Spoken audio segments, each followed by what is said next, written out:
I'm willing to bet when I ask you what your favorite game of all time was, there is a small part of you thinking about the first ever game you played that truly got you addicted to video games for the rest of your life.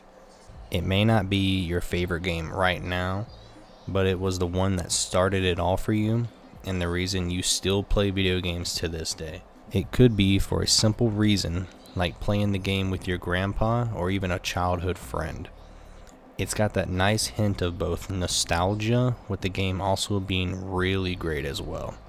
Now I know not everyone is as old as me, and many would have a more recent option as their game, but for me personally, my game goes all the way back to 2001. This bad boy video game right here is without a doubt, in my mind, the best game that came out in 2001 and even a couple years after, and definitely the game that got me addicted to video games in general.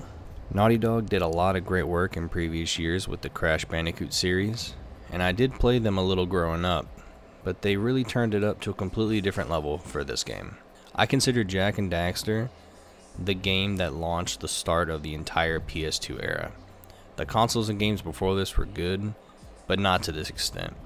The characters, graphics, story, gameplay, and so much more were out of this world at the time, and if released today with current technology, it would probably be even more successful than it was back in the day. This game follows our two main protagonists, Jak, he doesn't talk and he does all the work, and Daxter, the lovable loudmouth sidekick who, through an unfortunate accident, was turned into an Ottsel, some otter weasel combo. Just follow them through a stunning 3D platforming adventure with the goal of gathering various items to progress you through everything, and basically just completing all the levels until you get to the final bosses.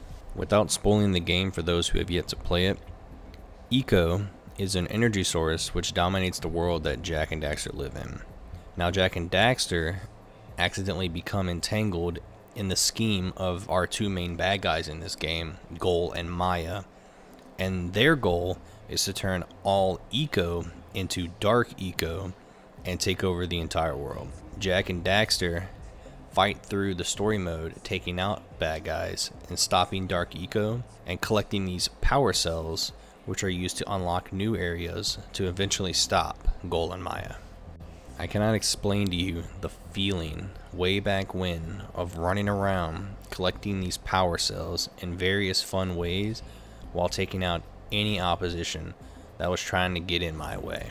The ways to get to these power cells were always very creative, from like fishing mini games to fighting little mini bosses, racing, and even buying them using other collectibles found throughout the world. Like, you seriously have to pay for someone's re-election campaign for them to give you a power cell to move on to the next level.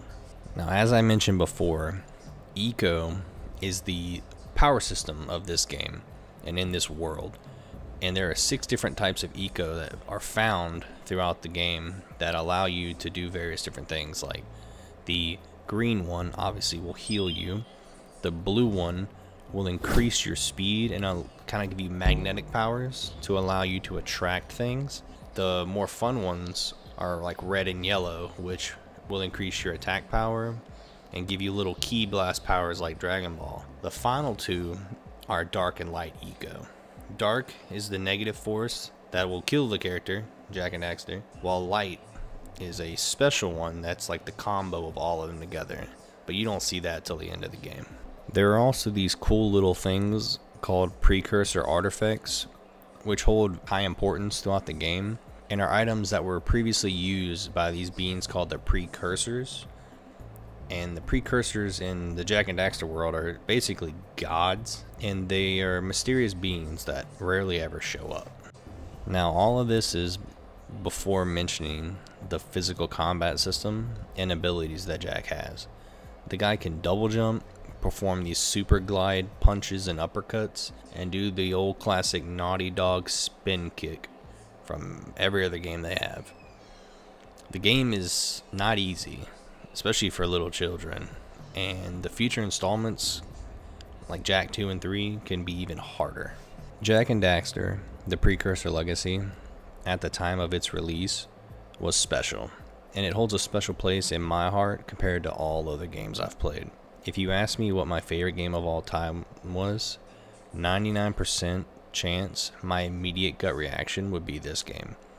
I cannot think about my favorite game without this game and the other two installments immediately coming to the forefront of my mind. I know it's nostalgia, and y'all might say some other games are better, but this game had everything little me needed to become addicted to video games.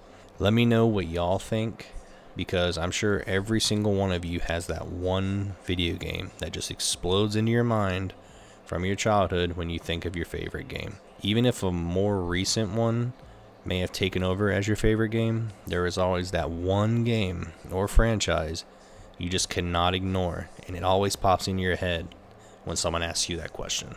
Thanks for watching till the end. Don't forget to like and subscribe, and let me know which of the games popped into your head when I asked that question in the comments down below. I know every one of you has one, so don't lie. Alright, see y'all.